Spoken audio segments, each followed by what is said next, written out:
Hi friends, welcome back to our channel. ఈ రోజు మనమైతే అతి పురాతనమైన 1000 సంవత్సరాల చరిత్ర ఉన్న సంగమేశ్వరం అయితే వచ్చినాం. ఇది సంగం అని ఎందుకంటారంటే ఇక్కడ 3 నదులు అయితే కలుస్తాయన్నమాట. ఒకటి చిత్రావతి, డూపులేరు, పాలేరు అన్నమాట. ఈ నదులన్నీ ఒక చోటైతే కలుస్తాయి, అందుకు దీన్ని సంగం అంటారు. తర్వాత వచ్చేసి ఇక్కడ శివాలయం, అతి పురాతనమైన శివాలయం, 1000 సంవత్సరాల చరిత్ర ఉన్న చోళ మహారాజులు కట్టిన దేవస్థానం అన్నమాట ఇది. ఇక్కడ పంచలింగాల దేవస్థానం కూడా అంటారు. తర్వాత వచ్చేసి ఇక్కడ రామ మందిరం కూడా ఉంది. తర్వాత సాయిబాబా టెంపుల్, తర్వాత శ్రీ వెంకటేశ్వర స్వామి దేవస్థానం. ఈ మొత్తం దేవాలయాన్ని ఒకసారి చూద్దాము రండి.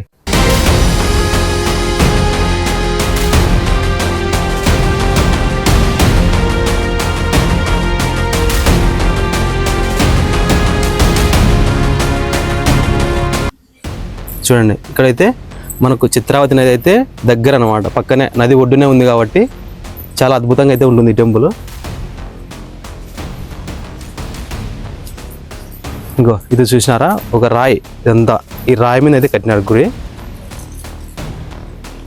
ఇప్పుడు పైకి స్వామి దగ్గరికి అయితే వెళ్ళి చూద్దాం.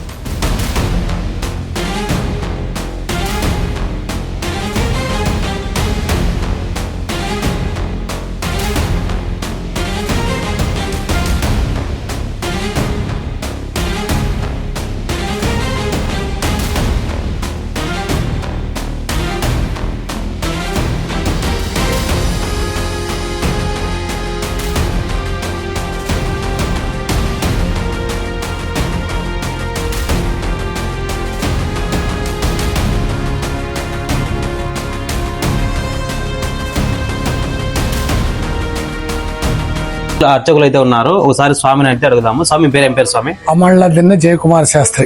స్వామి, ఈ దేవస్థానం గురించి మీకు మాకు కొంచెం చెప్పండి స్వామి. ఈ దేవస్థానము 1000 ఏళ్ల చరిత్ర కలిగిన దేవస్థానం ఇది. ఇది చోళరాజు కాలంలో జరిగిందని చెప్పేసి ఒక సింబల్ ఉంది ఇక్కడ. వెనకల ఒక చేప గుర్తుంది. దాన్ని బట్టి పురావస్తు శాఖ వాళ్ళు ఇది 1000 ఏళ్ల చరిత్ర ఇది కాబట్టి ఆ సింబల్ ఉంది కాబట్టి చోళరాజు కావాలని చెప్పనేసి వాళ్ళు చెప్పిపోయినారు. తర్వాత ఇది వచ్చేసి ఒకే పానిమట్టం మీద 5 లింగాలు, ఎక్కడా ఇది లేదు. అంటే ఒకటే ఒకే పానిమట్టం అంటారు దాన్ని. పానిమట్టం అంటే అరుమాది ఫౌండేషన్, దాని మీద 5 లింగాలు ఉన్నాయి. పంచలింగేశ్వరుడు. సంగమేశ్వరుడు ఎందుకు పేరు వచ్చిందంటే ఇక్కడ 3 నదులు కలుస్తాయి. డూప్లేరు, పాలేరు, చిత్రావతిగా 3 నదులు కలిసిపోతాయి. ఆ 3 నదులు కలయిక వల్ల సంగం. నదులు కలయిక అంటే సంగం. ఈశ్వర ప్రతిష్ఠ కాబట్టి సంగమేశ్వరం పేరు వచ్చింది. తర్వాత ఇక్కడే కింద కోనేరు ఉంది. కోనేరులో కూడా వాళ్ళు ఒక పెద్ద లింగం ప్రతిష్ఠించినారు. గుడి కింద ఉంది, కింద కోనేరులో ప్రతిష్ఠించినారు. తర్వాత 1938లో ఇక్కడ కంచి కామకోటి పీఠాభి స్వామి వారు చంద్రశేఖర సరస్వతుల వారు వచ్చి కొన్ని రోజులు ఇక్కడే ఉండి అప్పుడు ఆయన సేవ చేసినారు. కాకపోతే అప్పట్లో మా వయసు ఇంకా అప్పటికి మా చాలా పుట్టినామో లేదో కూడా తెలియదు. ఇప్పుడు ఆయన వచ్చేసి ధ్వజస్తంభానికి 2 లక్షల పైన ఖర్చు పెట్టుకుని చేయించాం. తర్వాత ఆయన ఒక రూమ్ కట్టించినాడు. మళ్ళీ అక్కడ ఆయన ఎప్పుడన్నా వచ్చిన ఉన్నప్పుడు మేము ఉండేందుకని చెప్పనేసి ఆ రూమ్ కట్టించినాడు. అట్లా ఎవరితో ఇన్స్పిరేషన్ ఇంకోరికి ఇదైతుంది కదా. ఇక్కడ మా నాయన గారు నచ్చండి ఫోటో. మా నాయన అమలదిన ప్రభాకర్ శాస్త్రి అని.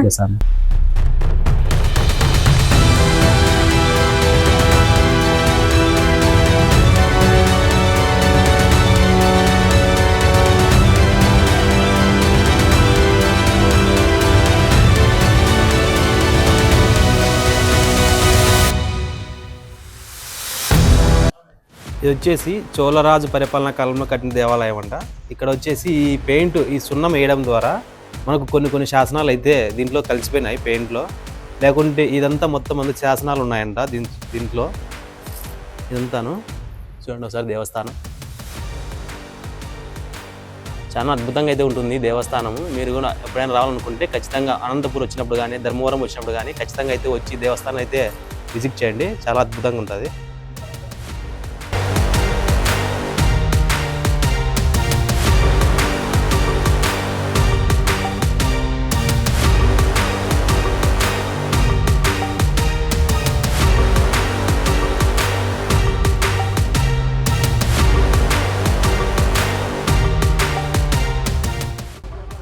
ఇక్కడ వచ్చేసి అక్క దేవతలు, తర్వాత నాగలు, తర్వాత ఇక్కడ ఋషి పాదాలు చూసినారా.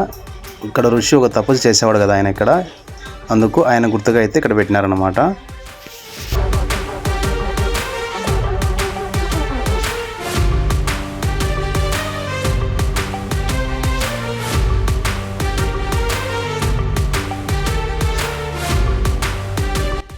ఇంకొక దేవాలయం వచ్చి చెన్నకేశవ స్వామి దేవస్థానం అనమాట. ఈ శివాలయం ఎప్పుడైతే శంకుస్థాపన చేసినారో అప్పుడు ఈ దేవస్థానం కూడా కట్టారని చెప్పేసి ఇక్కడ పూజారులు అయితే చెప్తున్నారు. ఇక్కడ ఈ చెన్నకేశవ స్వామికి కొంచెం డ్యామేజ్ కావడంతో విగ్రహానికి, అందుకని ఇక్కడ పూజలు చేయరనమాట. అందుకే ఇక్కడ అన్నీ అయితే గబ్బిలాలన్నీ తిరుగుతున్నాయి లోపల గుళ్ళోను. ఇక్కడైతే ఎవరైనా ఉండడానికి వసతి గృహాలు కూడా ఉన్నాయి. ఇవన్నీ చూడండి రూములు. ఈ రూములు చూడండి, ఎప్పుడైనా పిల్లలు జరిగినా ఏమైనా కానీ ఈ రూములన్నీ ఇచ్చేస్తారనమాట దేవస్థానంలో. ఇది వచ్చేసి కొత్తగా కడుతున్న కళ్యాణ మండపం. ఎందుకంటే పాత కళ్యాణ మండపం చాలా ఓల్డ్ అయిపోయిందని అందుకు ఇది కొత్తగా కట్టిస్తున్నారు ఒక దాత అయితే.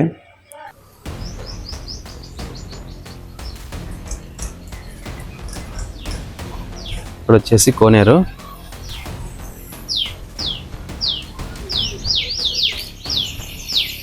ఇది కోనేరు అనమాట. కోనేరులోనే శివలింగం కూడా ప్రతిష్ఠించినారు. తర్వాత వచ్చేసి ఆ పక్క నంది కూడా ఉంది.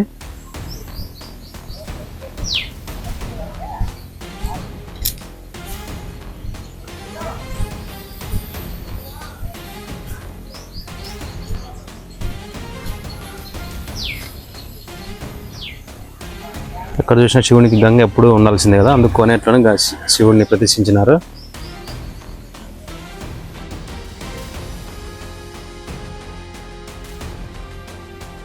ఇంకొకటి పాత కళ్యాణ మండపం ఉందని చెప్పాము కదా, ఇదే అనమాట. ఒకసారి లోపలికి వెళ్ళి చూద్దాము ఎలా ఉందో.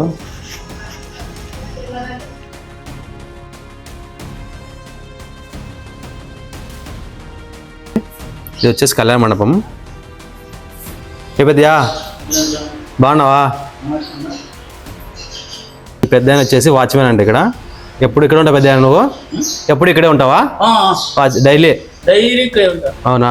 ఫుడ్ తెచ్చిస్తారా? ఒకప్పుడు ఇక్కడ పెళ్ళిళ్ళు జరగాలంటే చాలా అదృష్టంగా భావించేవారు అనమాట. ఎందుకంటే అంత పవిత్రత అనమాట ఈ దేవస్థానము. ఒకప్పుడు ఇది ఈ అనంతపురం జిల్లాలో ఇలాంటి క్షేత్రము ఎక్కడ లేదనమాట.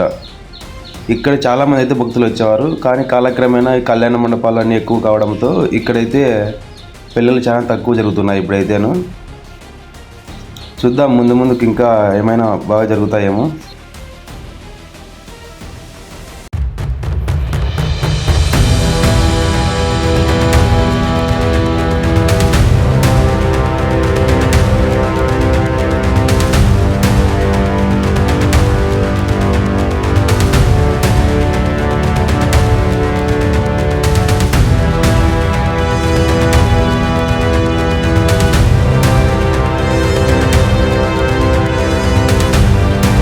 ఇప్పుడైతే మనం రామాలయంలో అయితే ఉన్నాము.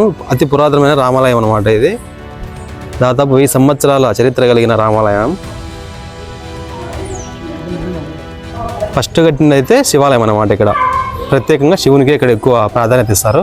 తర్వాత వచ్చేసి ఇది రామాలయం.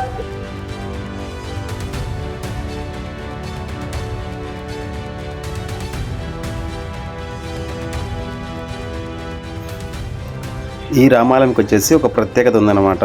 ఈ రామాలయానికి 7 ద్వారాలు అయితే ఉన్నాయన్నమాట. మనకు తిరుపతిలో వెంకటేశ్వర స్వామికి ఎలా 7 ద్వారాలు ఉంటాయో అలా ఈ దేవాలయానికి కూడా 7 ద్వారాలు అయితే ఉంటాయి. ఇక్కడ ఉన్న చుట్టుపక్కల గ్రామాలు కావచ్చు, ఎవరైనా కానీ ధర్మవరము, అప్రాచెరువు ఆ గ్రామస్తులు అయితే ఈ దేవాలయాలకి చాలా బాగా వస్తూ ఉంటారు. మీరు కూడా ఎప్పుడైనా రావాలనుకుంటే రండి. అనంతపురం నుంచి అయినా రావచ్చు, ఇట్లా ధర్మవరం నుంచి అయినా రావచ్చు. ధర్మవరం నుంచి అయితే 13 కిలోమీటర్లు అయితే వస్తుంది.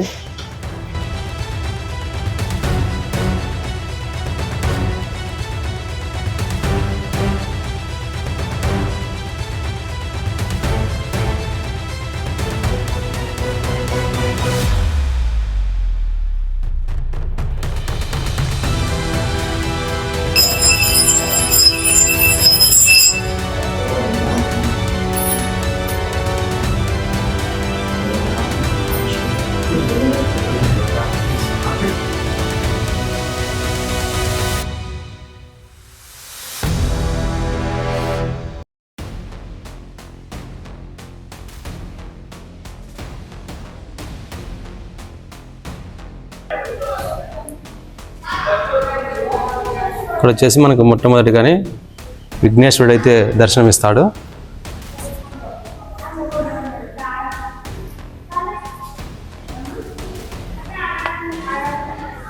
తర్వాత వచ్చేసి మనకు సాయిబాబా, పూజారి అయితే లేరు, అర్చకులు లేరు. మనం లోపల పోవచ్చలేదు తెలియదు, అందుకని లోపల పోలేదు.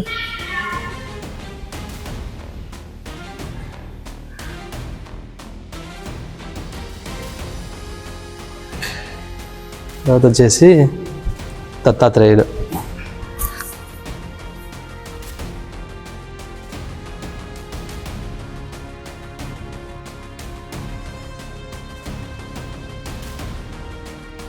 ఇక్కడ మనకు వేణుగోపాల స్వామి టెంపుల్ ఉంది, ఒకసారి వెళ్దాం. చేసి కృష్ణ మందిరం అన్నమాట. రాధాకృష్ణులు అయితే చాలా అద్భుతంగా అయితే ఉన్నాయి ఇక్కడ. రాధాకృష్ణుడు, వెంకటేశ్వర స్వామి ఉన్నారని చెప్పినాం కదా. ఇక్కడ పైకి వెళ్ళి వెంకటేశ్వర స్వామి చూద్దాము, ఒకసారి రండి.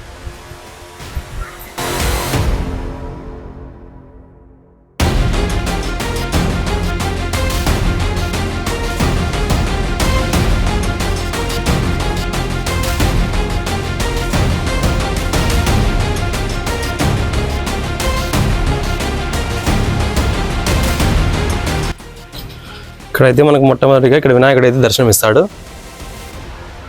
బొజ్జగనపయ్య.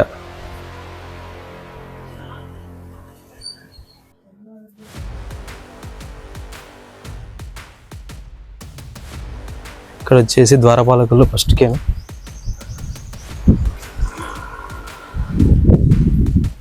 ఇక్కడ వచ్చి వెంకటేశ్వర స్వామి.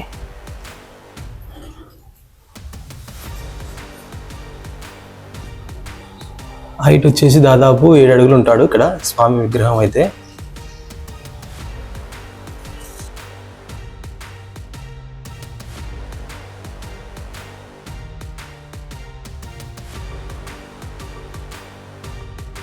ఈ దేవాలయం వచ్చేసి ఒక కొండపైన అయితే ఉందన్నమాట.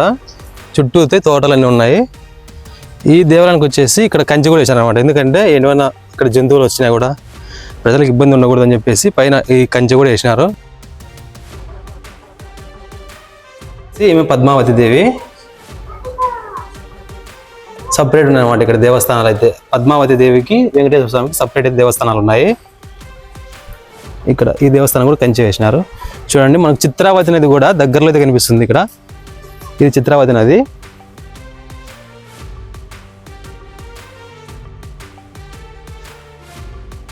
ఇక్కడైతే మనకు నవగ్రహాలు కూడా దర్శనమిస్తాయన్నమాట.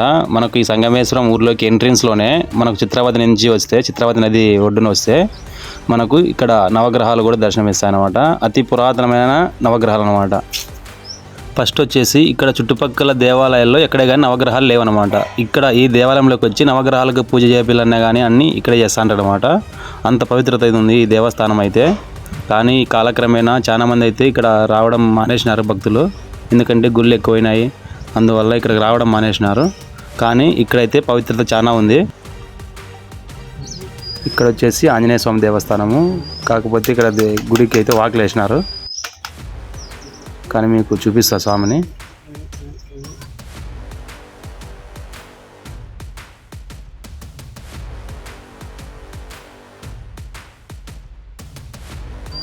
తర్వాత వచ్చేసి మనకు ఇక్కడ వచ్చేసి సత్యనారాయణ స్వామి దేవస్థానం కూడా ఉంది.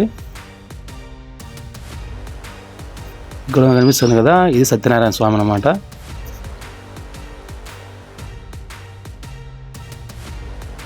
చూసారా ఫ్రెండ్స్, ఈ వీడియో మీకు నచ్చినట్లయితే లైక్ చేయండి, షేర్ చేయండి, కామెంట్ చేయండి. అలాగే మా ఛానల్ సబ్స్క్రైబ్ చేసుకోండి. చాలా మంది చూస్తున్నారు కానీ వీడియో సబ్స్క్రైబ్ చేసుకోవడం లేదు. ప్లీజ్ సబ్స్క్రైబ్ చేసుకోండి. మా తప్పులు ఏమైనా ఉంటే చెప్పండి కామెంట్లో. అలాగే మీ దగ్గరలో ఏమైనా టెంపుల్ ఉన్నా కానీ మాకు చెప్పండి కామెంట్ రూపంలో, ఖచ్చితంగా వచ్చి తీస్తాము. Thanks for watching.